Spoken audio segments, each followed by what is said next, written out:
Alright, let's do this! We are doing another live stream, baby. It's been the first one for a while, and right now I have a mocha cookie crumble frappuccino. It's a new item, apparently. That is actually delicious. Okay, so let's see if we can get onto my channels. That way I can read all of your lovely comments, and then I can tell you a disgusting story. Okay, yep, here we go. Now I'm gonna mute my volume. And we're gonna start talking to some lovely people. Okay, everybody's saying hello. Ace Tum says the dude abides. I'm not Mr. Lebowski. You're Mr. Lebowski. I'm the dude. Or if you're not down with that, you could say his dudeness, or a duder, or El Duderino, you know, if you aren't into the whole brevity thing. And the funny thing is, the YouTube thing just told me to abide by the community guidelines. The dude abides. Alright, so we are doing another Killbot and Gor Gor Attack live stream. It is August 12th. A lot of great things going on for music, and a lot of great things going on in my life too. Let's see. The first announcement that I want to make is I now have a DistroKid account. And that means that, big announcement, drum roll, my music is gonna be on Spotify pretty soon. Yeah! I know a lot of people have been asking me to do that for a bunch of years now, and finally, I'm coming around to doing it. I even have an artwork and a name for the album. It's called Tales from the Tube. But before I can upload anything onto Spotify, I gotta finish this new song that I've been working on for a while. It's kind of a cross between traditional heavy metal and glam. Okay, because there are, you know, that cock rock style guitar solo, and I figure, you know, I've been into music for all these years, and I've never really written any meathead songs about loving girls. This song is about my love for metal women and their asses, but we're not going to objectify anybody. No, we must worship the booty and respect its beholder. Definitely. I mean, you think about it, you got all these booty anthems and all these different genres of music. Rock, pop, rap, country, blues. The only real thing you hear about butts in metal is like, I'm gonna rape you up the butt, blah! You know, Anal Lust by Exorder. I mean, that's all fine and dandy, but you know, love the booty. Oh boy. Anyway. A Decent Meal says, DistroKid is awesome with Spotify, but they're really lacking with YouTube and Apple Music. Well, I know that there are different tiers for it. I got the $20 tier. And, let's say I know they do Google Play, and anyway. Zach Does Reviewing says, did you see Tommy Lee's dick picture? Oh boy, for those who don't know, Tommy Lee of Motley Crue, he accidentally posted a nude on his social media page. And it's funny because when I heard this, the thought that ran to my head was, okay, I remember in Ozzy Osbourne's autobiography that he said that Tommy Lee had a giant dick back in the 80s. And it's like, the first thought that came to my mind was, okay, is it as big as Ozzy says it is? So I look it up. Not bad for a 59-year-old. I mean, I'm pretty straight, but I gotta give credit where credit's due. God damn, this is good. Mocha cookie crumble frappuccino. Apparently a new item. I'm fine with coffee. Personally, I'm more of a hot chocolate guy myself, and this comes pretty close to it. Tamer Dark Soul 666 says, hey, hi, how you doing? Ashy Slashy, Uncle Tony's back. Yes, I am. Vision Op 8, worship the booty. Yes. Chunks GB, a Gwar song about booty would slap. I'm sure they've written stuff in the territory of it, but like, In the territory of that style, they did Rock and Roll Never Felt So Good. I mean, just replace the lyrics with regular cock rock lyrics. It's like, I mean, you gotta think about it. A lot of those 80s glam bands, they sang about some dumb crap anyway. But what makes this song different from most of my other songs is I'm using a different amp sound. So in the past, what I would do is I would use 2 or 3 different amp sims in GarageBand, like stock GarageBand amp sims. And none of them really sound that good on their own, but when you blend them, you can make them sound tolerable. In this case, I'm using an amp sim called Emissary, and it sounded so good on guitar that I decided to try it on the bass. And I usually mic my bass. I usually have it going through an HM2 and coming out of a PD keyboard amplifier. This time I decided not to mic it. It sounded really good. So I also used drum samples. And let's see, like what did I do? I used a virtual drummer, but I changed around some of the drum fills and programmed them to follow the riff, so it's completely unique, like in that sense. I mean, the whole point of the song is it's supposed to be as bombastic and polished as possible, as opposed to my other stuff, which doesn't sound polished. But as far as the songs that are going to be on Spotify, I am remixing most of them. I'm adding drum samples to Undeceived because, frankly, you can't even hear the kick drum. I couldn't hear the kick drum when I isolated the drum track. So basically, they're going to sound different. I'm not going to be one of those guys that remixes the songs and makes them sound worse. I want them to sound better. Basically, all I'm doing is fixing complaints that people have had for years, you know, like, oh, the bass isn't loud enough, oh, the guitar sound sucks. It's like, okay, I can use a different amp sim. You know, stuff like that. Like, the songs themselves aren't going to be touched. It's just the sound quality that I'm going to touch up a little bit, you know, add some automation here and there, etc. Okay, so back to the comments. Vapor Dreams, thoughts on Mike Patton? Faith No More is pretty good. That first album they did is really awesome. Let's see, what else? Okay, gonna do this, gonna do that. Still Nev, I'm glad after all luck, bad you will make some noise again. Yeah. Yeah, I mean, the last song I did I really liked, World in Ruin. Most of you saw it. And it was a great song because it sounds unique from anything else I've done, but also, in the comment section, nobody could really pin down what exactly it sounded like. And the truth of the matter is, it took influence from different bands. You know, I was listening to the Talking Heads, and the idea ultimately was to make a song that was goth meets metal. Okay, so I had the and that, you know, phasery sounding guitar, you know, and then, you know, the kind of reminded me of Dead Souls by Joy Division.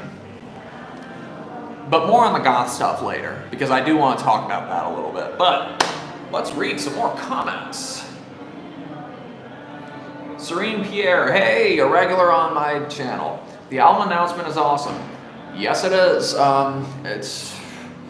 It's going to have one new song, and it doesn't have a name yet, and I'm not finished writing the lyrics yet. The instruments are done. I just got to write the lyrics, which I'm kind of bad at, and the song is going to debut on the collection, and it's going to have a music video, and I already know what the music video is going to be. So it's going to take about a day to film, probably an all-day thing, and it's going to be fun. A lot of people are going to like this one. It's going to be cheesy. You know, I'm going to throw some Spinal Tap references in there and some Cradle of Filth references in there. And I'm employing some tricks that David Lee Roth and Odorous Urungus used.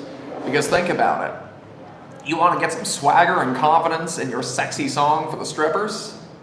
Well, you gotta learn from the masters. And yes, I did say song for the strippers.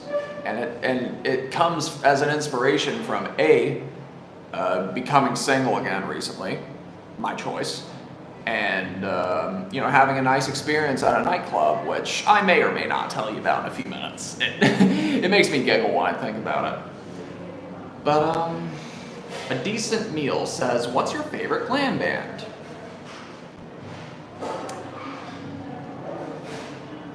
I don't suppose Dangerous Toys would count as glam, would they? Yeah, they'd probably count as glam. Yeah, Dangerous Toys. Disorganized Official says, is it just me, or is 80s glam metal both very gay and homophobic? Both at the same time. Both at the same time, absolutely, because they...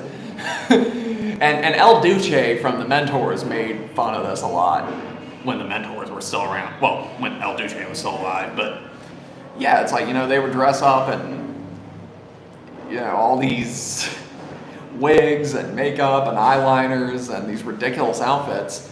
But then you had Sebastian Bach wearing his infamous shirt that I'm sure a lot of you are aware of. It's like, come on now. I mean, people give Steel Panther shit for being offensive and controversial sometimes, but the thing is, most of those bands were pretty bigoted. Like, in the music and not in the music.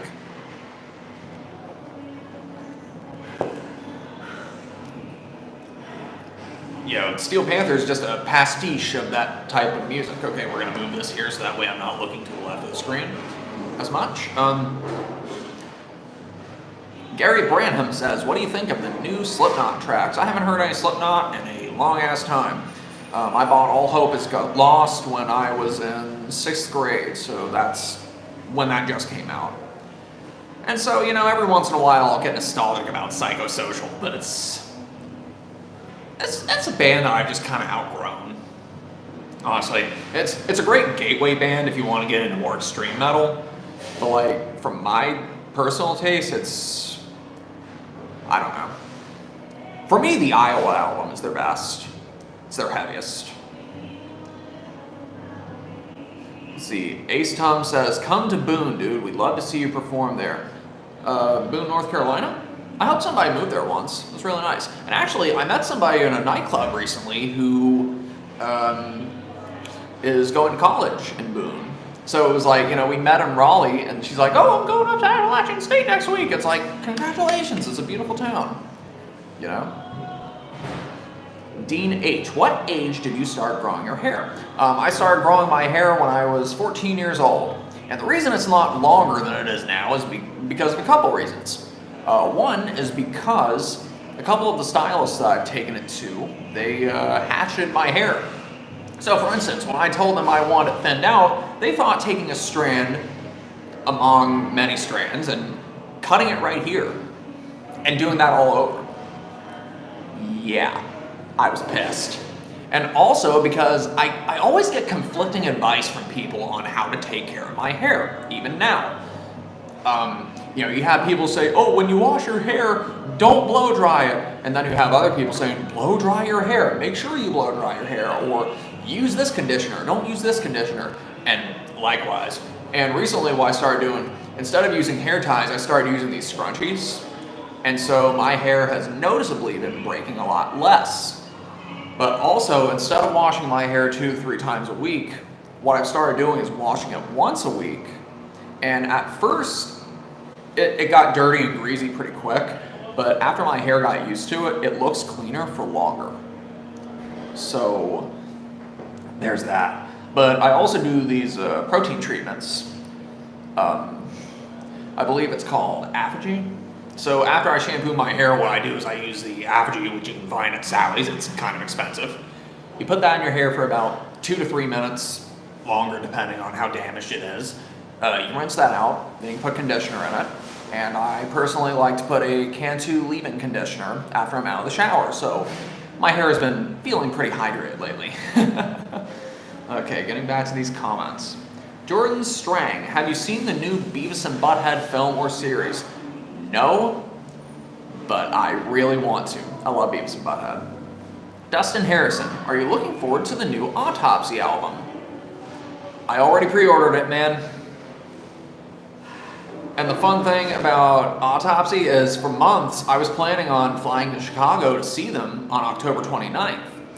And then the Misfits announced a show in Dallas, Texas, October 29th. Let's just say I got my ticket ready. I got 2 months to figure out travel accommodations. I think I'm gonna go see some family over in New Orleans for a few days before I go to the show. And somebody who lives in Texas and talks to me on Instagram, was nice enough to offer me a place to stay for the night. If that works out, we'll see. But RJCJ Rock asks, not metal, but do you like The Cure? Dude, I love The Cure. And like I said earlier, and I'll get more into this in a few minutes, I've been getting more into goth music lately, which is pretty nice. I mean, metal is pretty much in my being, but I've been listening to a lot of really powerful stuff.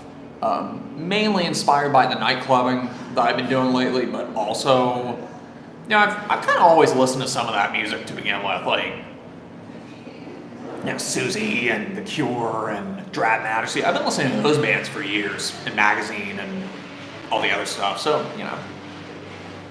A Decent Meal. Have you ever watched Almost Human / Dr. Fuck? Dude, I love that guy. He's funny. the Ace Frehley, no, the Tommy Thayer solo album. Red Face Off! Okay, let's get back to these comments because I want to make sure that everybody is represented properly, and then I can get to this list of disgusting things I can talk about.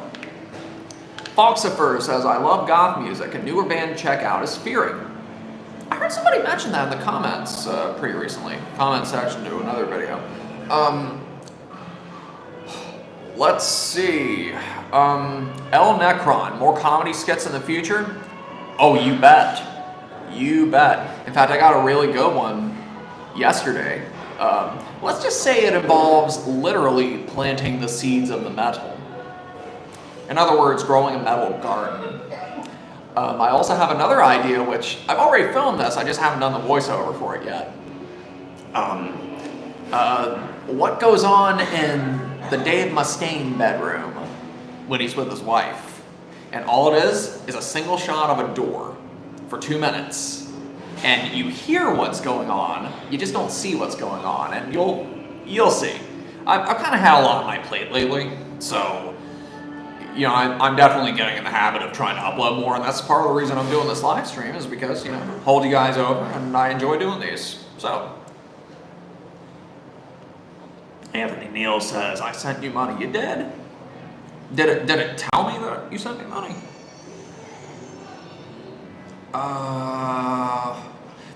Scar Guy, £2, thank you. Thank you so much. For some reason, I'm not getting that many notifications. Oh, yeah, you did. You did send me money. Anthony Neal, $2. Thank you so much. I guess the comments aren't really keeping up with it, but thoughts on NSBM?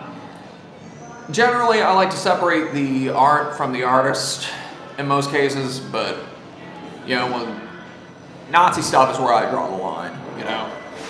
Like, a lot of people can say, oh, well, Marilyn Manson does this and Marilyn Manson does that. Yeah, fine, but, you know, his music's pretty, well, his early stuff, at least, is pretty good. I love Mechanical Animals, but I will not deny that he's a prick in real life, but we'll see what comes of that lawsuit. And as far as the National Socialist black metal, I don't touch it. I mean, I know some people are like, oh, but, you know, the music might be hateful, but the riffs are really good. I mean, if I want good riffs, I can listen to Black Sabbath, and it's not as hateful. I mean, it's just not, it's not as, anyway. Decent Meal, $1.99. Thank you so much for the donation. Top 3 Ministry albums. Filth Pig, #1. Land of Rape and Honey as #2, and probably Mine is a Terrible Thing to Taste as #3. I don't think Ministry started making bad albums until about 2011 with Relapse, but actually that's another big project I've been working on is another Ministry video.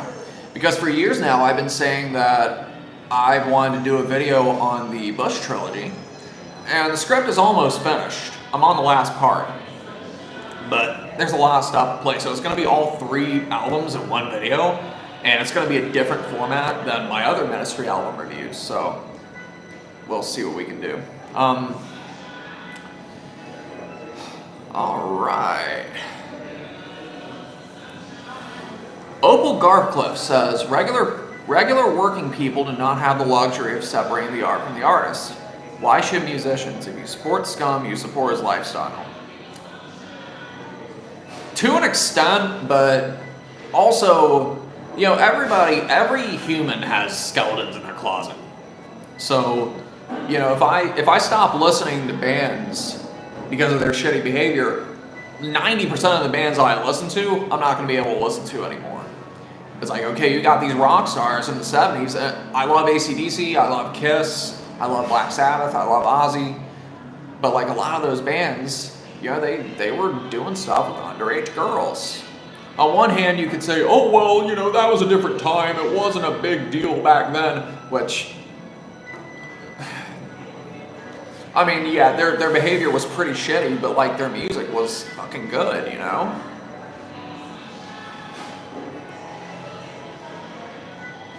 I don't know. I think everybody just needs to stop acting all high and mighty when they talk about artists they want to boycott for different reasons. Because if the music's good, the music's good. And just because the person who made it is a piece of shit doesn't change the fact that the music is good. You know?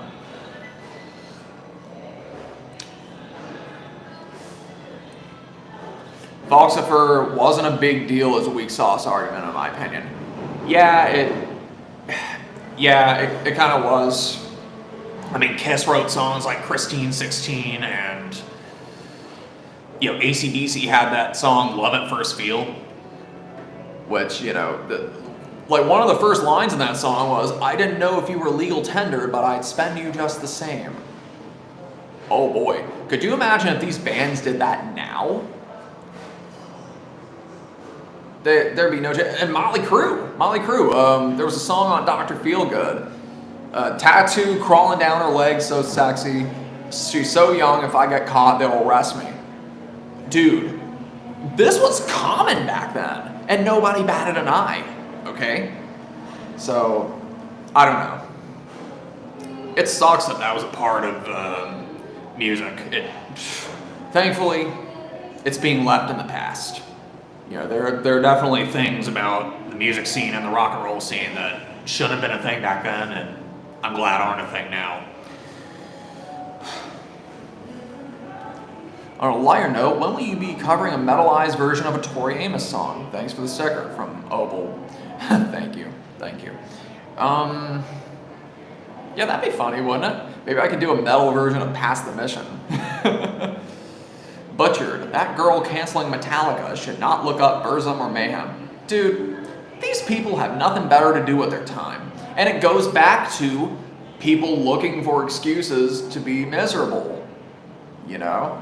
It's like, okay, number one, it goes back to the argument of why should you stop listening to these people because of their shitty behavior of the past? Especially if they're not doing it now. But, you know.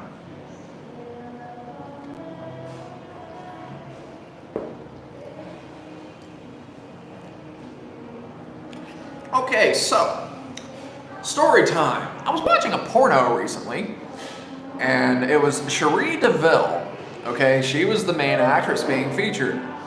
And so, the thing about Cherie is she's really funny, okay? And she stays in character for the entire feature, basically. She's not like all the other actresses where they'll be in character for like the first couple minutes and then the action starts and they drop the character. No, she stays in character the whole time. So, in this video she was doing, she was playing a sex robot. An android, if you will. So, she shows up at the guy's door, knocks on the door, ding, and she's standing stiff and straight. Package delivered for customer 04026. And a few minutes later, she was straddling him on the bed and going, okay, so would you like girlfriend mode or filthy whore? And a few minutes later, of course, it got hot and heavy, and she was like, overheated!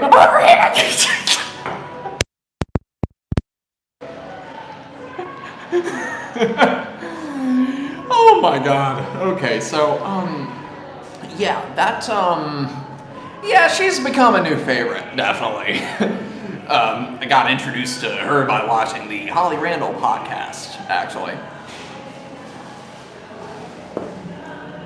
Because I've been watching some of that lately. I've been learning a lot. I've been learning a lot. Ever since I got out of that relationship, I've been trying to absorb life and everything around me. I mean, no disrespect towards anybody, but you know, it's the way it is. But yeah, that was just so funny to me. Beep beep. Would you like girlfriend mode or filthy whore? Anyway. Okay, so we're talking about shitty behavior and homophobia of the past and people doing shitty actions in the past. And one of my favorite albums of all time is Bad Brains' self-titled album, okay? And the thing about Bad Brains, if you know anything about their history and punk history, Bad Brain, well, they were notorious back in the day for being raging homophobes. It comes with their Rastafarian religion. For instance, they were crashing over at the Big Boy's house, and they trashed the place and left a big sermon condemning their lifestyle as gay people. And then, several years later, they did an album called Quickness, and on this album was a song called Don't Blow Bubbles. What was it about? Well, basically the message was that AIDS was the cure for the disease called homosexuality. This was their words. This was controversial back in the day, and nobody's taken kinder opinions to it over the years. But, you know, they got a lot of shit for it back then, and what's interesting is they recently remastered all their albums, and for that album, they made that song instrumental, and nobody's complaining about it. Good. I mean, there's nothing to complain about, so it's like, okay, the band finally admitted they did wrong. That's good. So the whole point is, before you condemn all these bands, you know, sometimes you just gotta give them a chance to do the right thing, and sometimes it takes them 100 years to do so, but, well, better late than never, I guess. I still don't care about anything Bad Brains did after Ivans died, but still, you know, it's just, how do you separate that line between the awesomeness of Bad Brains' first album and their actions? It can be done, and sometimes you gotta take mental gymnastics to do it, but it's like, you know, it depends on where you personally draw the line for supporting that, you know, the music and that behavior, so, you know. Okay, wait, Bad Brains has other albums than self-titled and I Against I? Yeah, they had Rock for Light, they had the Pay to Come EP, or 7-inch I should say. There was the Radio Sessions from 1979, I believe.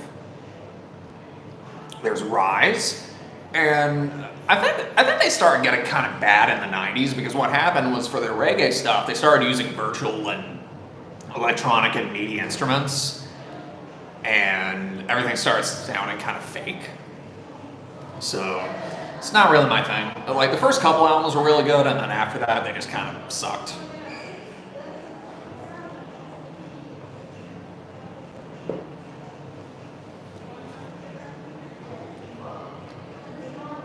So, how many of you seen the new Gwar documentary? This is Gwar. I went to see it in the theater. The Alamo Draft House over in Durham was playing it, and it was really awesome. A friend of mine went to go see it with me, and we had a good time. It was a great documentary. It was about 110 minutes, and for as rich of a history as Gwar has, and the amount of influence they've had on metal and the music scene in general, you could theoretically talk for hours about Gwar, you know? And they did a pretty good job. I do think that they kind of skipped over a couple things. Like, they could have gotten into the characters a little more, but also, I feel like they kind of ignore the 2000s albums a little bit. You know, like More Party, Beyond Hell, Lust in Space. Lust in Space was a big album when it came out, and a lot of people really love it, so. But it does seem like the ending of that movie was kind of cathartic for the band, because the theme I got was that they were making up for the past and rekindling friendships and reuniting with old band members. Grudges weren't being held anymore.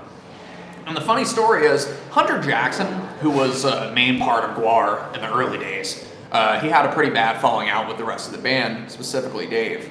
And at the end of the documentary, he was like, oh yeah, when I heard he died, I didn't care. You know, that's just the way I felt about it because things ended so bad.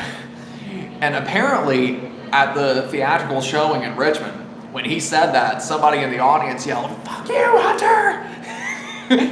and Brad Dirks, who was, no, not Brad,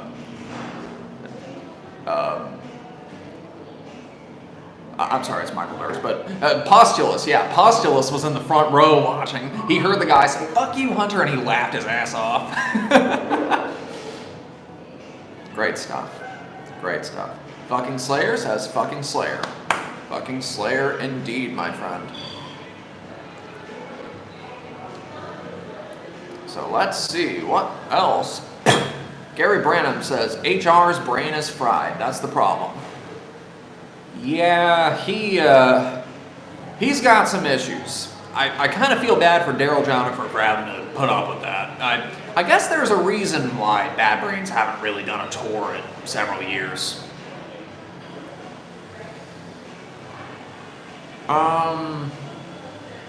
Jason Ott says, make a fucking Metal Lords video. I should. It was a good movie. I liked it. I mean, it was predictable, but it was cute, you know. And the behavior of some of the characters kind of reminds me of myself from when I was their age. Trust me, it was in everybody's face. Mila, hi Killbot. Hi, how you doing? Foxifer says, what are the 3 must-hear Gwar albums if you want to get into them? Personally, my favorite is Scumdogs of the Universe. I'm also a giant fan of Lust in Space. And, you know what? Violence Has Arrived is really good. So, you know what? Go for that. But yeah. Misfits, October 29th. They're playing Dallas, Texas. I'm excited for that. I got a lawn ticket, and with the fees, it was $63. Not bad. I saw one ticket on there go for $729. Not even kidding. And chances are somebody bought it. I can't imagine justifying spending that much money for concert tickets. And since it was on Live Nation, I knew that I had to be there right when the tickets went live, because of the recent Bruce Springsteen debacle. For those who are uninitiated, Ticketmaster uses what's called dynamic pricing for some of their artists. And that means that the prices for the tickets change in real time depending on supply and demand. And so some Bruce Springsteen tickets were going on sale for $3,000, $4,000, $5,000. This is true. Ticketmaster and Bruce Springsteen have come under criticism for it. Knowing this, I had to set a hard limit. Because frankly, there is nobody in the world that I would pay more than $100 to see, okay? Like, 9 Inch Nails, I'd be fine spending $90 to see them because they're 9 Inch Nails, you know? A lot of people are gonna see them, and you know, supply and demand is a tricky thing. You know, they don't want the shows to sell completely out too quickly because theoretically, that's more money that they could be making. But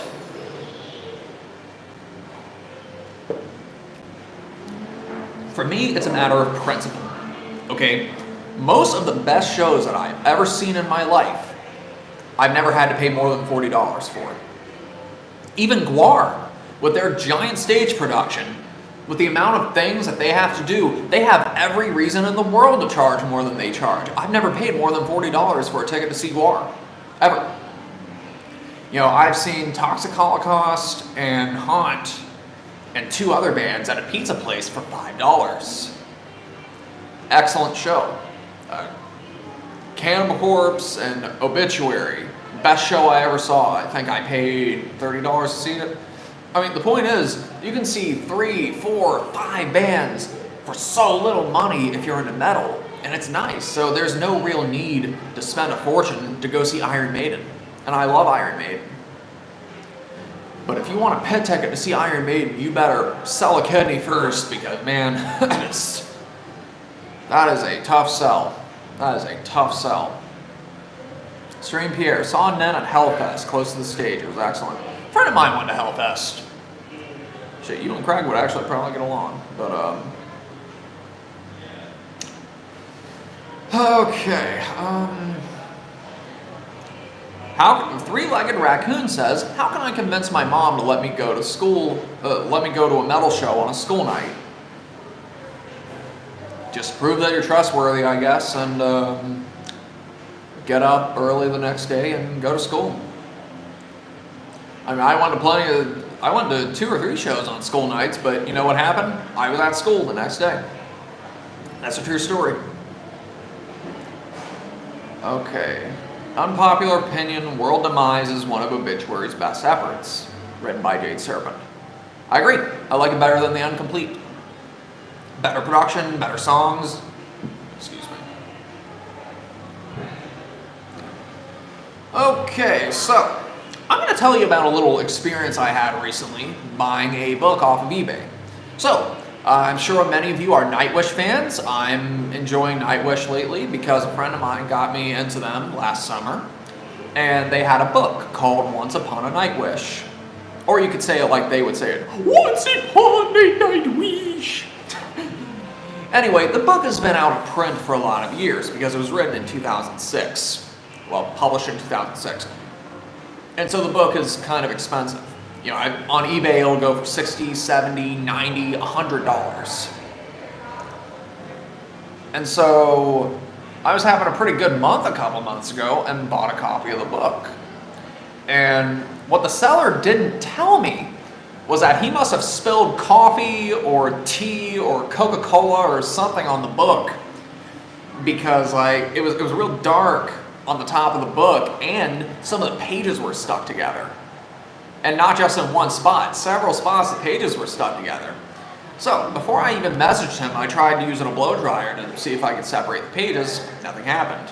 I tried holding it over a pot of boiling, steaming water. Nothing happened. Then I tried just gently ripping them slightly, and well, some of the pages came apart, but the pages were ruined. So I messaged the seller explaining what happened, and at first he denied it. He was like, oh, well, I didn't see anything like that when I was going through the book before I sent it to you. Yeah, right. And then I explained further, and he was like, so you ripped pages and now you want a refund. Oh, that put me in dick mode. After explaining in great detail how in fact it was not my fault that the pages were ripped, and that they were going to rip anyway, despite what anybody would have done, he finally accepted the return and didn't leave me negative feedback. Good. I wish he would have. I would have had that shit contested by eBay. But that just put me in a sour mood, because it's like, even though some of those pages got separated, that just soured my mood so much, and I never got to read the book. So the idea was, I return the book and then go buy another copy from a seller who's not a piece of shit. But first, you know, you gotta message them and make sure, hey, none of the pages are stuck together, right?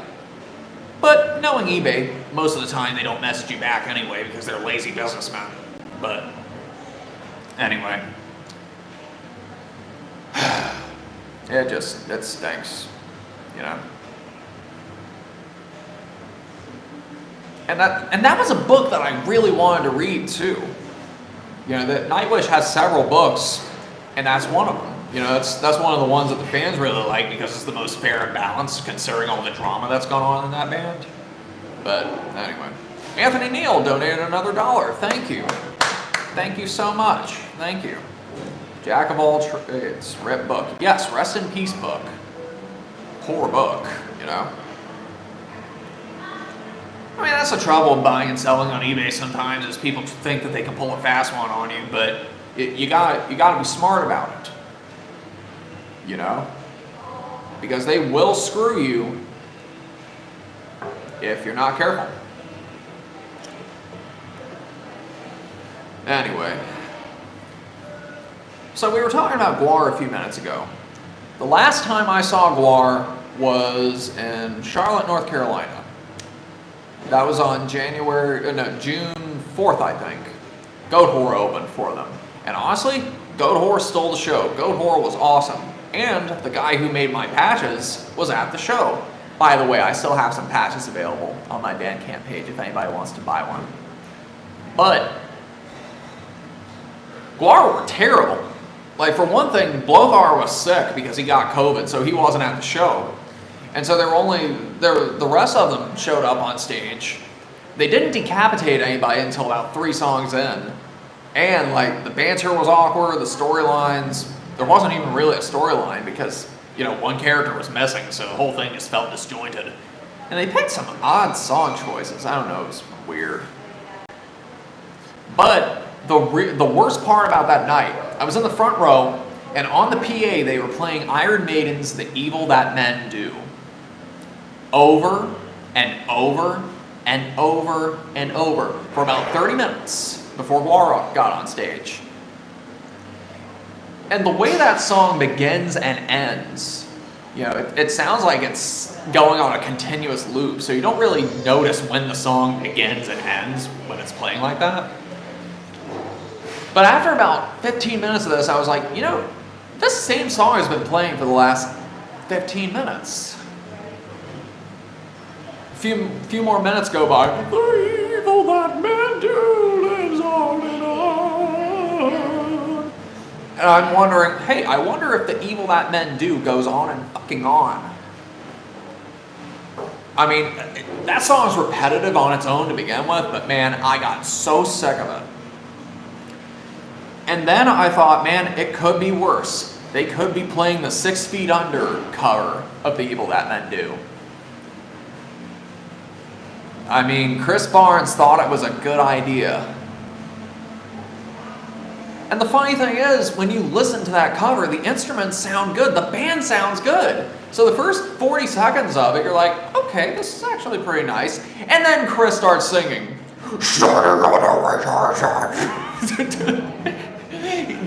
From the moment he starts singing, you just spit out whatever it is you're drinking. And then during the chorus, he harmonizes the growls. They sound like bulldogs.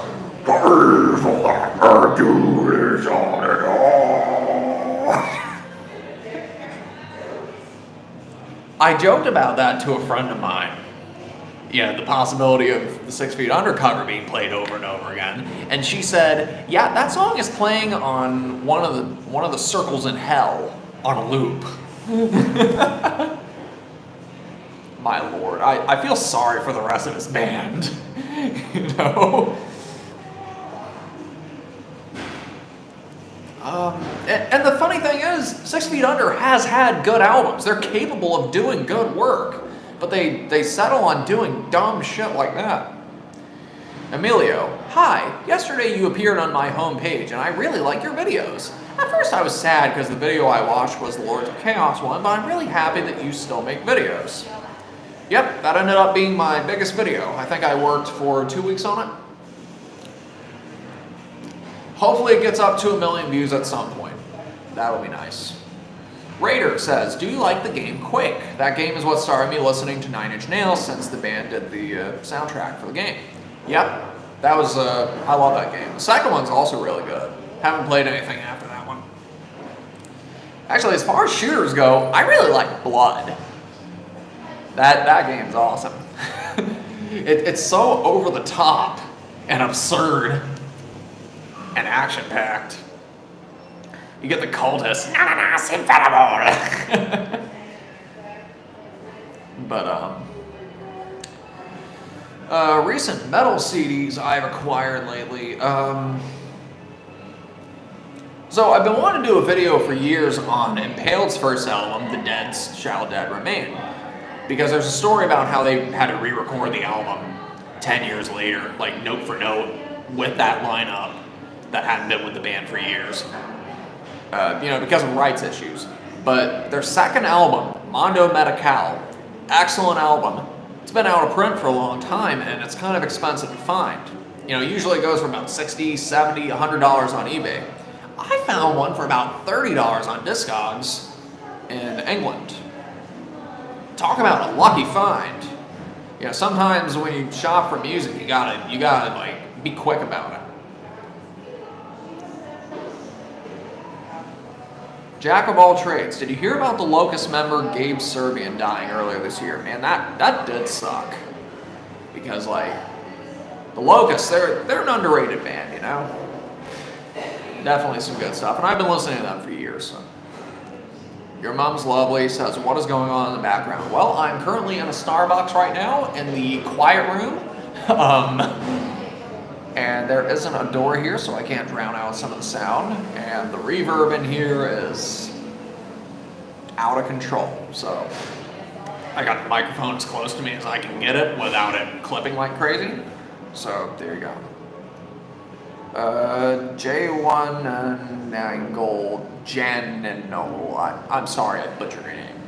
Fun fact, I got into rock and metal by 2 games, Crazy Taxi and Guitar Hero. Crazy Taxi introduced me to Bad Religion and The Offspring.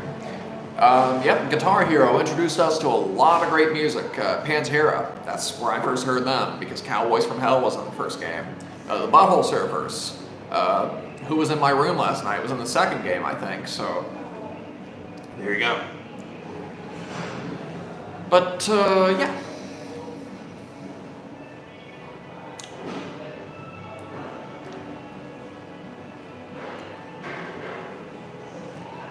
Nightclub adventures. So, in the past couple months, I've been back in North Carolina and enjoying my life and absorbing everything around me and being with my friends and doing things I haven't been able to do for a while. And one of the things was I started going to Goth Night. There's a great club in Raleigh called the Wicked Witch, and I've been going there for a while. They host a Goth Night, I think, once a month. Or twice a month sometimes, I don't know. Like, they got different things going on. But I started doing that, and the thing is, like, I'll go in there, and the atmosphere was real nice, and I met some cool people. And I started Shazamming some of the stuff that they play. Because, you know, I'm pretty versatile. You know, I most of what I listen to is metal, but, you know, you can't really box me into one category. You know, I took a course on jazz when I was in college. My guitar teacher when I was a kid, he was a blues guy. You know, I got obsessed with music by listening to classic rock.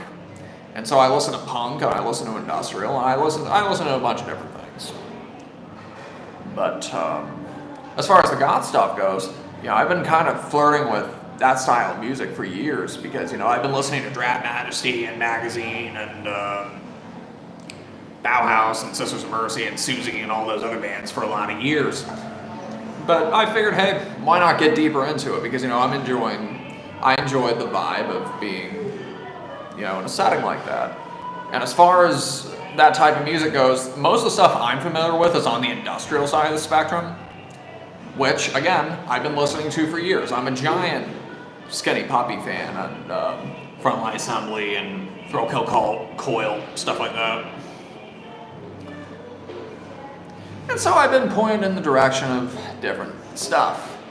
You know, ever since I posted that I started going to that, I've had people in my direct messages send me recommendations for bands and YouTube channels, and I've been binging the fuck out of Angela Benedict's channel. Partly because she seems like an entertaining person, but also the music recommendations. There's a song that I've been listening to pretty much non-stop since 2 days ago. Jasmine and Rose by Clan of Zymox. Oh boy. and here's the thing. My truck, okay, it's a 2-seater. Well, actually it's a bucket seat, but no, it's not. The speakers are behind the seat, okay? So that means even if you turn the radio up as loud as it'll go, the sound is still pretty muffled. So I've been playing that song pretty non-stop, and what I've been doing, it's like, you know, I crank the radio up as loud as it'll go, and it's like, you know, this still isn't loud enough. So I'll lean forward a little bit, pull the seat forward a little bit so the extra sound waves come out, and suddenly it's way louder, and it's like, man, this still isn't loud enough. You know what I mean? Opal Garcliff, a Killbot, I have Ministry condoms signed by Al in their own case. Ministry made condoms? That's Kiss territory, not Ministry territory. Al, I'm disappointed and proud of you at the same time. Sam JM306, do you like the band Summoning? Yes. Yes, I do. Trevor Taylor, I know you're a coffee addict, but for me, I only drink Dr. Pepper. You know, I'm not as much into coffee as hot chocolate. You know? Like, I enjoy coffee, but mainly, like, if I drink too much caffeine in too short of a time, I don't sleep that well. So, even the Mountain Dew I've been kind of trying to back off of a little bit just so I can sleep a little better. And it seems to be working, so. Daniels J 2004, Killbot, what do you think of the band The Melvins? Seen them 3 times. Excellent band. An excellent live band. Three-Legged Raccoon asks, when is my music dropping on Spotify? Hopefully in the next 2 weeks. I still gotta finish that song. Which, the instruments are done. I just gotta write the lyrics and do the vocals, which I'm having trouble with the lyrics. They're gonna be cheesy. They're gonna be cheesy. I'm talking about the gluteus metallists. You know, worship that metal booty. Anyway. Patrick Birnbaum Nielsen, I love your videos and couldn't help but laugh when I saw you dance to Symphony of Destruction. But then when I saw you had the same Red Dead poster and thought, how cool. Yep, that video was back in 2017. I got rid of that poster since then, but classic video, had fun making it. It's really nice. A Decent Meal says, speaking of goth, do you like the Cult? They've gone from goth to southern rock to hair metal to many more, but they're mostly known for the goth stuff. Yeah, they're pretty good. Anyway.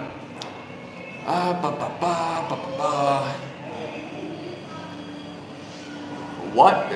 The Corefish says, what band doesn't have condoms? Ghost has them. Ghost has them. They were on their website a few years ago and might still be there. Gwem Stacy says, hey Mr. Killbot, will you be going to the Moonspell show? I believe it's in Greensboro. I didn't know they were coming. I know that KMFDM is coming in October to Carborough and Charlotte, I think. Which, hopefully I can go see them, but I may have to set out a couple shows. That way I can go to the Misfits in Dallas.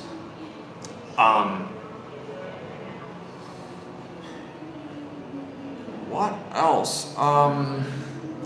Oh yeah, Lacuna Coil is coming on September 11th, next month. And I know that they don't always come to North Carolina, so I might make a thing about going to see them. Great band, great stuff. Oh hell yeah, we got another donation, $6.66 from Alpiche. This guy's in my Instagram DMs all the time. Hey man, how's it going? I got a question for you. If you have to pick a supergroup, who will be your members? Supergroup. Let's see. As far as metal goes, let's say,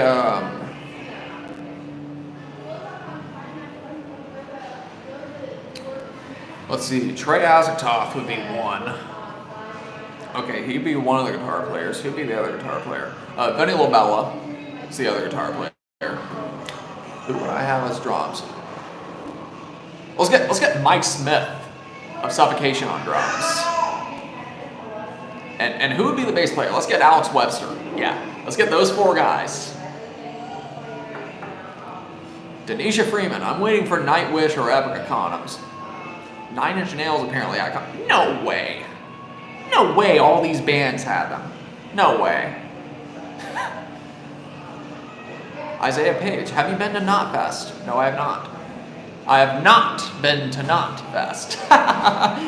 Or like, Knotfest. Ricky Tan, the horns, hey? Horns for you. A Decent Meal, $2. Thank you so much.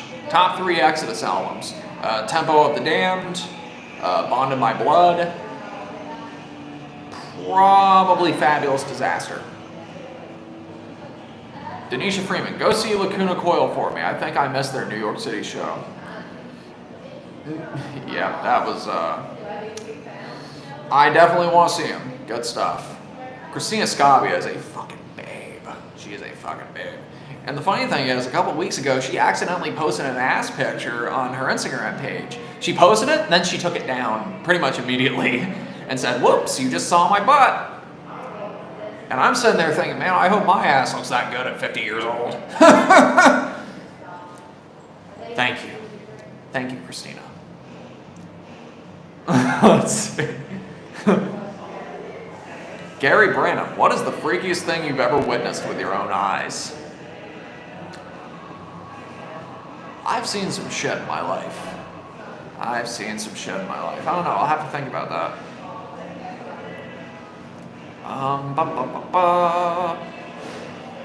Rylard says, favorite punk album with no filler. I'd say the Bad Brains' first album, but Ramones' Leave Home is also really great. You know, I'm a big Ramones fan myself.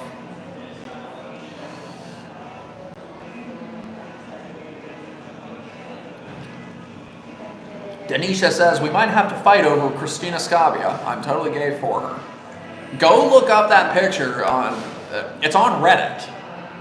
Go check it out because, man, it's, she bad.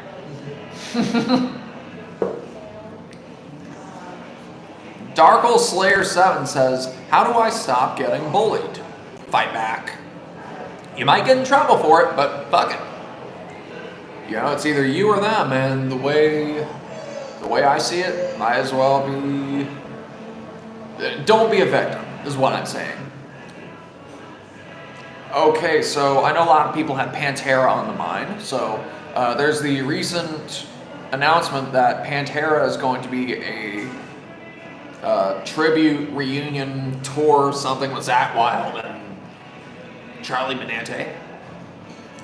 And I think it's a good idea that those songs are going to be played live again. I just think that if they're going to do that, they should at least call it something other than Pantera. Like, call it a tribute to Pantera or something stupid that's not just Pantera. Hopefully, they don't just go out on tour named Pantera.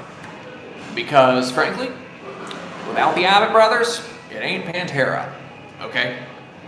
I know people are going to say, oh, well, that's an elitist and gatekeeping argument. Well, you know what? Sometimes you need a little elitism and gatekeeping because, you know, in order for things to not get out of control, you have to put the brakes on certain things. You know, don't go into a band or a genre or subculture and then try to say that it's something that it's not. Here's the thing. I've been getting more into goth music lately, and I'm doing my best to understand the bands and the culture and things like that. So, you know, you don't go in there saying that it's one thing and then it's not, you know. That's metalheads get pissed off when people do that. We metalheads get pissed off when the fucking Kardashians do photo shoots with band shirts that they don't even know they're bands. And they say, oh, well, that's elitism, that's gatekeeping. No, don't invade our culture. This is our home. This is what's safe to us, you know. We found solace in this community that we're in. You know, this is music that has enhanced our lives and made them better and brought out good friendships and good memories and good times. You know, for somebody to come along and say that this is something that it's not, don't do that, man. Anyway, I mean, here's the thing. Those Pantera songs should be played live. Definitely. Because it seems like Phil had a lot of fun playing them when he was on the Slayer tour with the Illegals. But, you know, don't sit there and say that it's Pantera when it's not. Anyway. Okay, let's see. Comments. Had a discussion with a friend about Misfits. They want to stick with the collections from Falsifer. Yeah, pretty much when you buy the Coffin box, you're mostly set to go. I think you should also buy Static Age on its own because there are a couple of extra songs. Be sure that you get the 12 Hits from Hell bootleg. And don't forget Walk Among Us. It's not included in the box set. I swear, the Misfits catalog is such a mess.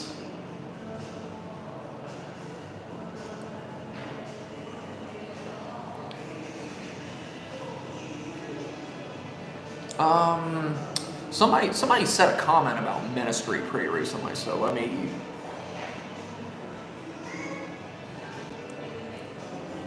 A Decent Meal says, I saw Phil when he played the Slayer tour with Ministry and Primus. As boring as Primus were and honestly pathetic Ministry were, Phil sounded the worst that night.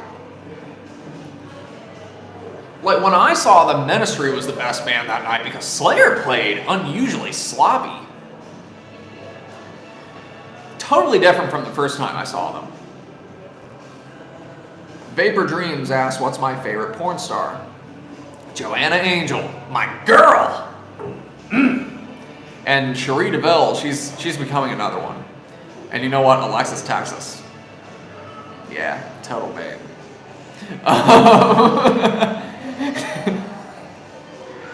Butchered says, I used to think gatekeeping was bad, but since the Metallica thing, I understand why it was happening, and I back it now, except when it's a personal thing. Like your friend getting into it, but, you know. Dude, it's so funny to me that people are getting upset over Metallica now, because here's the thing, like Stranger Things, I don't watch Stranger Things, I don't watch a lot of TV. But apparently they're getting a lot of new fans because of Stranger Things, and meanwhile, someone with way too much time on their hands on TikTok is going around saying, oh, but they did this, and they said this in the past, and they did this on stage in the past. Dude, do you really have nothing better to do with your time? The fun police, man. In this video, ever since the Pantera reunion or tribute announcement, there's this video going around of Dimebag at NAMM one year, and he's saying the N-word right there. What did he say? Like, for context, he was signing autographs, and one of his handlers was like, "Oh, hey, this guy wants you to sign his guitar." And Dimebag said, "Well, let's see if the N-word can play first." Just for the record, the guy he was referring to was white. So it wasn't exactly a race thing that he was referring to, but it's the fact that it flowed so freely out of his mouth, that word. And plot twist, that N-word could play. Okay, I'll stop. But yeah, people were getting upset over that. And it's like, yeah, it's shitty that he said that, but what do you want to come out of it? The guy's been dead since 2004. I mean, when you're going after dead people, it's like, okay, it's shitty what they did, but, you know, what do you want to come out of it? They're dead. They can't apologize. And if they were still here, they probably would. So, I don't know. Denisha says, is Alexis Texas still around? I mean, she's semi-retired from doing features and scenes, so she mostly does like solo stuff now. I love that I'm talking about porn on this metal channel. Fuck it. A lot of people watch it, and they should. A Decent Meal says, I love Slayer to death, but they're boring live. They were great the first time I saw them, and then the second time I saw them, it was like, the first time I saw them was on the first wave of their final tour. Last time I saw them was on the second wave, and there was such a giant difference between those 2 years. I mean, yeah, anyway. Celestine says, it also doesn't affect jack shit. It's fucking Metallica, dude. They'll never die. Yeah, I mean, I said this in a comment on Rockfeed's video about the subject, is, you know, Metallica may have all these issues, but, well, I'm sorry. How do I word this? Okay, first of all, it was on the Punk Rock NBA's recent video. But this controversy coming out, I'm sitting there thinking, dude, they are way too big to notice or care about anything that the haters are saying. And they've been that way since Saint Anger. Debatably since the Load albums, because they made a bad habit of pissing off a lot of their fan base back then. And at this point, you can complain about them all you want. They're still going to sell out arenas. Anyway. Rylard, it sucks that Walk Among Us got removed off streaming and the sessions off the box set is the only way to listen to some of those songs. Well, I mean, at that point, buy the CD, buy the record. You know, that's why I've been collecting physical music for several years now. Well, for a long time now, because, well, a lot of stuff I listen to isn't on streaming. And personally, I don't do Spotify. Yeah, I like owning physical stuff because I can appreciate it more. And that might be object fetishism, but hey, it is what it is.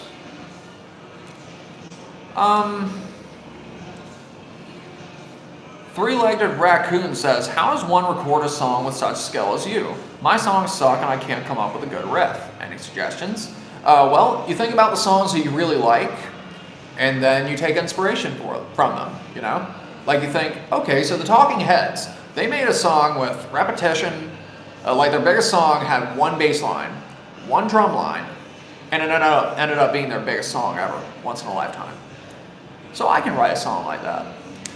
But what else am I listening to? I'm listening to some Nail Bomb, I'm listening to some Dystopia, and I'm listening to some Joy Division. So maybe I can add some chorusy guitars in there.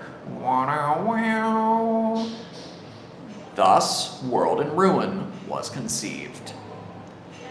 Basically, you just gotta think, okay, would I personally want to listen to this? And you gotta kind of top yourself with different tricks that you learn from songs.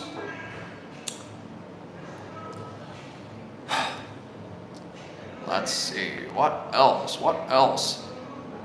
Little Fur JC says, any Ripper era songs you wish Judas Priest would play live? Personally, I'd want to hear Cathedral Spires live. Yep. And Bullet Train.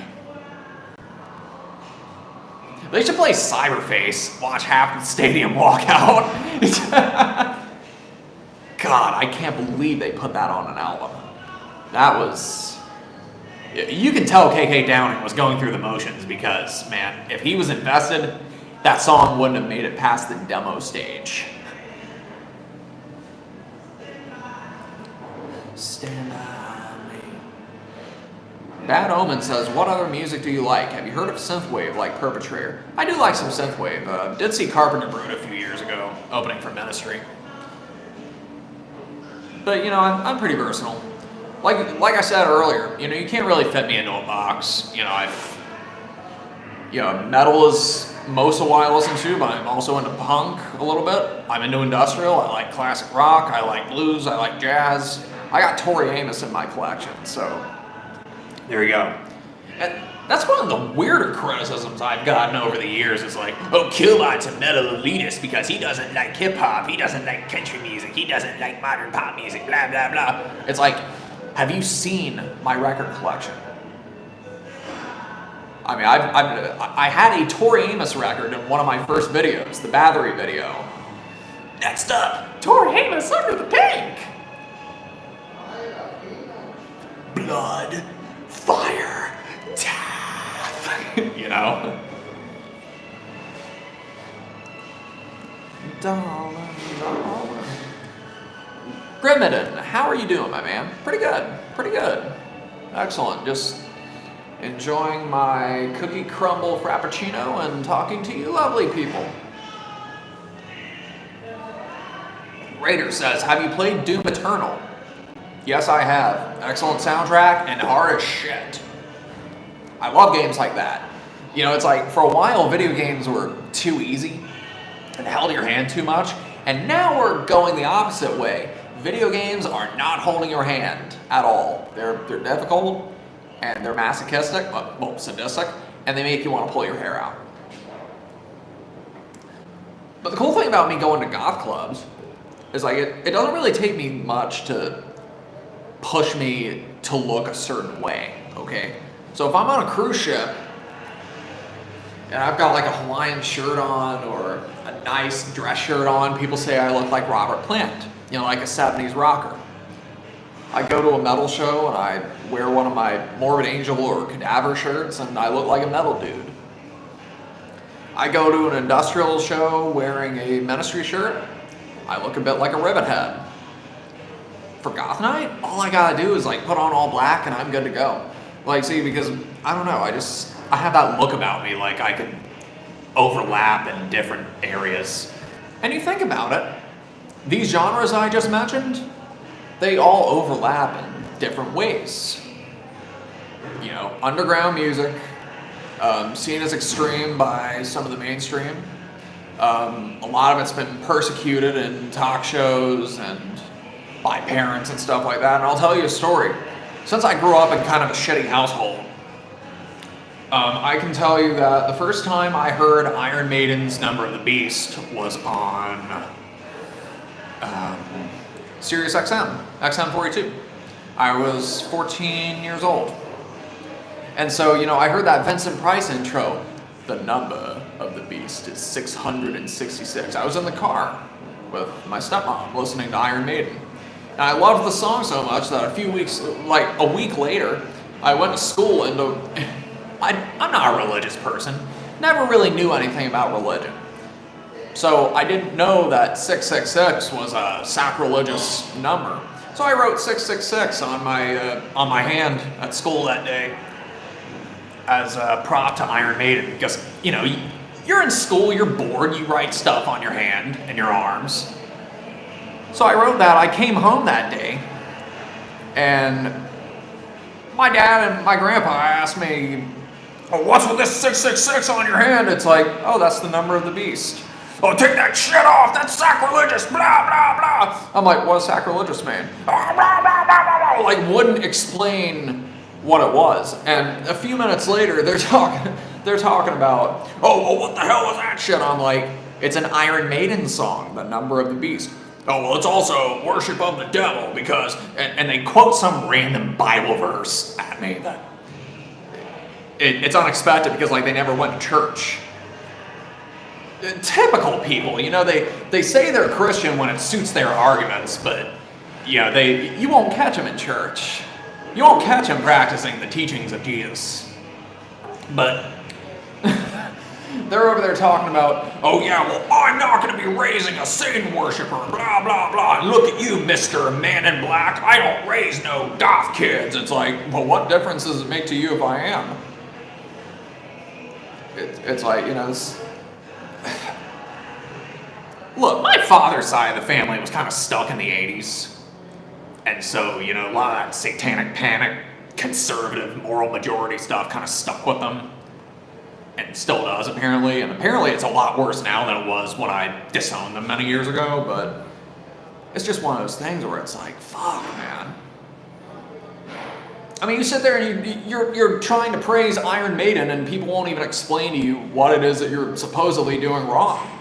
But, you know, that kind of helps my fuck you attitude towards everybody and everything. If they don't agree with what I have to say, is like, you know, when I was a kid, you know, I listened to rock and roll. And my dad's side of the family had an issue with that. Then I started getting into hip hop, like the Beastie Boys and Trve and NWA and all that stuff. And they had a serious problem with that. Then I got into metal. And oh boy, Cannibal Corpse was offensive and horrible and awful and evil. But at that point, I was like, okay, look, I've listened to like 3 or 4 different styles of music. And this is the one that makes the most sense to me personally. It's allowing me to explore my individuality. And by the way, no matter what genre I pick, everybody's always going to give me shit for listening to it, including you. You know, my classmates gave me crap for listening to 80s music and hip-hop when I was in 6th and 7th grade, and then when I got into metal, they gave me shit for listening to that. So it's like, what the fuck, you're fucked either way. So that's the advice that I give to people. You know, they say, "Oh, I'm being bullied for liking metal and dressing this way, and my parents don't get it." Excuse me. It's like, yeah, a lot of it comes from this horrible stigma that happened back in the 80s and the 90s, the Satanic Panic, and a lot of those arguments are still there today, to this day. Because the Satanic Panic ruined a lot of people's lives. But, you know, my argument is, you know, no matter what you do and no matter what you like, people are always going to give you crap for it. So you've got to take your life and your personality into your own hands. Okay? It just... I don't know. Just be yourself, folks. I'm myself. I stand out in any group, okay? At Goth Night last time I went, somebody said, "You're an odd one, aren't you?" You know you're different when you're at a goth night and people say that to your face. Keegan says, good morning from New Zealand. Hello, good evening from North Carolina. Little Fur JC, if Seth Putnam were still alive, he'd be the most hated man ever due to how sensitive everyone is. Dude, everybody gave him crap for it while he was still alive, back in the 90s and the 2000s. I mean, being offended at anal cunt isn't a new thing. That was what he did his whole life, and he got a rise out of people, and he loved it, man. I mean, I think Seth just thrived on the fact that he wanted to piss people off, and he loved it, man. But yes, imagine the material he would be coming up with today. It would be way off the charts. Recently, I listened to the AC album Picnic of Love. So, like, imagine you're expecting grindcore, noisecore, hardcore, and then Anal Cunt just trolls everybody with this album full of acoustic songs about love and sensitivity back in 1998. I can't imagine what his fan base must have thought when they pressed play on their CD player and heard that. I respect your feelings as a woman and a human. Denisha says, the fun part about being black is that listening to hip hop won't get you ridiculed. But, well, it does lend itself some pretty interesting commentary from a lot of these talk show hosts, especially if they're of a certain political persuasion. Oh, it's these white kids are listening to it, blah, blah, blah. You know, the white people are in danger of being replaced and the great replacement, blah, blah, blah. These people are out of their fucking minds, man. I mean, it's not even so much that they have a problem with the music itself. It's they have a problem with the people that are making the music and, you know, the race of the people that are making the music. You know, I think music is for everybody, you know. And I think that everybody on this planet is equally pathetic and worthless and horrible in their own ways. So it's pretty stupid to take it out on one race. I think the only type of racism that I have is human racism. I'm a total misanthrope. I think the human race is pretty evil and horrible. Anyway. So I was at Priscilla McCall's once, observing some sex toys with somebody. And it's funny, like, a lot of people have issues walking around in a sex shop. I never really had any discomfort doing such a thing. And what I like to do is I like to look at the toys and giggle at them like an immature 15-year-old. And so on the package of one of the toys, it said AC/DC Dong. Okay, so I was joking about it with the cashier. AC/DC Dong? You fucked me on how long? And my ex was like, stop it! It's like, no, what? It's funny. Screw mate, screw you. just joking right there in the store because, you know, levity. Some people are like, oh, I want to get in and out of here really quickly. It's like, look, these people work here. They encounter people like you all day. It's not a big deal. Because what happens is when you start to repress your sexuality and those parts of your sexuality, they end up manifesting themselves in destructive ways. It's human nature, folks. So just laugh about it. Find humor in it. And find comfort about it. Okay, so we've been doing this for about 78 minutes now, and I think we should be wrapping this up pretty soon. I've been enjoying talking to all you people, but I hope to have another live stream going on sometime later this month, because I enjoy it so much. Okay, so the Paul Freak Show asks, what do you think about politics and metal? What do you identify as yourself as on the political spectrum? I'm probably more of a centrist. Honestly, I mean, I'm registered independent. But as far as politics and metal and politics and music, politics and music has always been around. I just think that every once in a while, just take a break from politics and talk about other things, like War Pigs by Black Sabbath. It was a political song. Creed's Clearwater Revival. Fortunate Son. That was about the Vietnam War. Ministry. It's in the name. Ministry of truth, ministry of propaganda. They're a political band by nature, and for the first several albums of their career, they talk about all kinds of things. They talk about politics. They do social commentary. They would do religion, cars, drugs, cannibalism. But then Bush Jr. got elected into office, and oh boy, they really freaked themselves out with the politics, because man, they wouldn't stop talking about George W. Bush, and it's like, dude, go back to talking about cars or something. I don't know. So yeah, I mean, politics and music, go for it. Just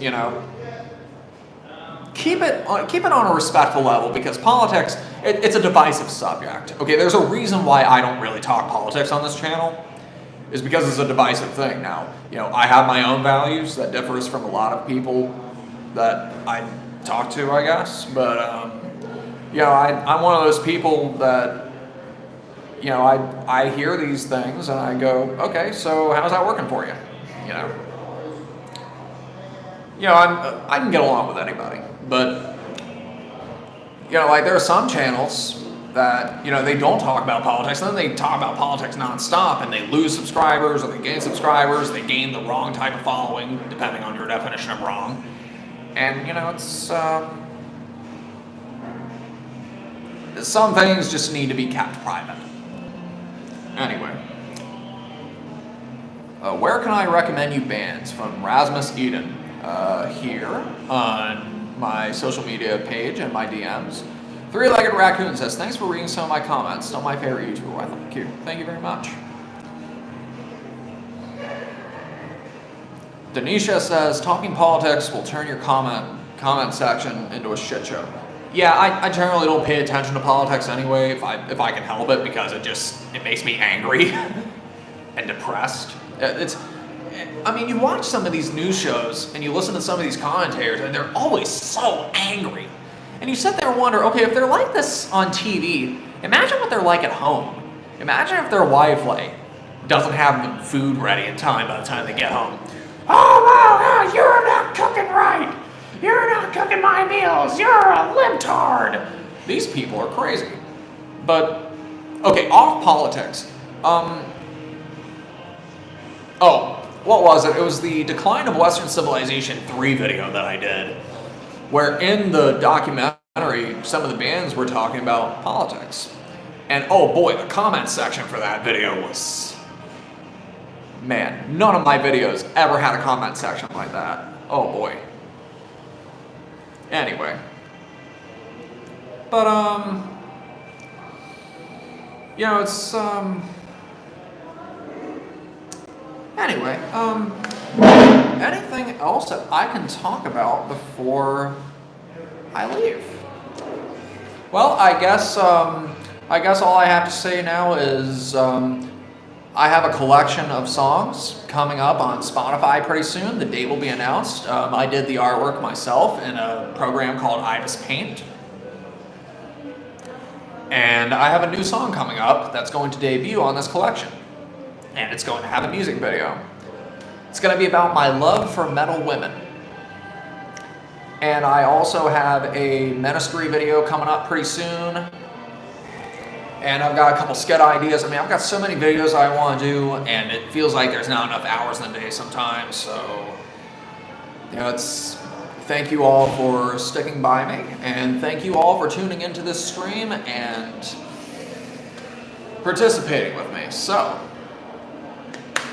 grind on. It's been fun. Let's do this again sometime. Cheers, folks.